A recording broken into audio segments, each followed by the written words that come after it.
একদিন একজন গরিব লোক রাস্তায় 10টি টাকা পেল। সে ভাবতে লাগলো, এই 10 টাকায় কি কেনা যাবে। সারাদিন এই 10টি টাকার চিন্তায় সে সময় নষ্ট করে ফেলল। পরে সেই 10 টাকা ফেলে দিল। সে বলল, হে আল্লাহ, এই 10 টাকার জন্য আমি আজ সকাল থেকে আপনাকে একবারও স্মরণ করিনি। সেই সব লোক আপনাকে কিভাবে স্মরণ করে যাদের লাখ টাকা আছে?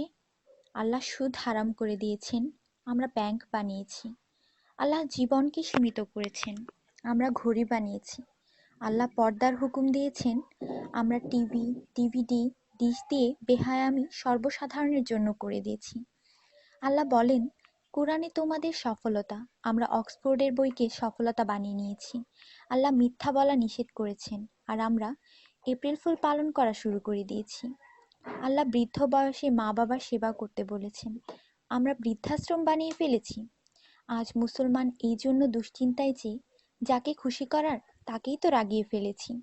দয়া করে সবাইকে ফরওয়ার্ড করুন, কারণ নেকির দাওয়াত দেওয়ায় নেকিকারীর সমান সওয়াব পাওয়া যায়।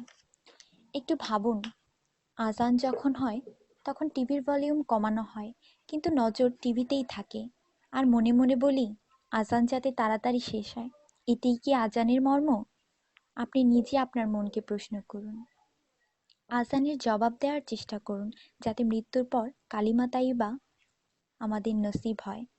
অনুরোধ, এই মেসেজটি সবার কাছে পৌঁছে দিন। বন্ধুরা, আমাদের দাওয়াতে যদি কেউ না আসে, আমরা রাগান্বিত হই। আল্লাহর পক্ষ থেকে আমাদের জন্য প্রতিদিন 5 বার দাওয়াত আসে, আর আমরা নামাজ পড়ি না। তাতে কি আল্লাহ আমাদের উপর রাগান্বিত হন না? এটি শুধু মেসেজ না, বাস্তবতা। দয়া করে নামাজ আদায় করুন এবং অন্যকেও উৎসাহিত করুন।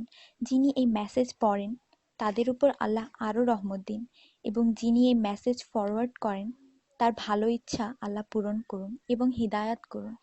নামাজের চিন্তা করুন, ব্যালেন্সের না। আজান শুনে উঠুন রিংটোনের মতো। কোরআন মনোযোগ দিয়ে পড়ুন এসএমএস পড়বার মতো। জীবন সবসময় থাকবে না নেটওয়ার্কের মতো।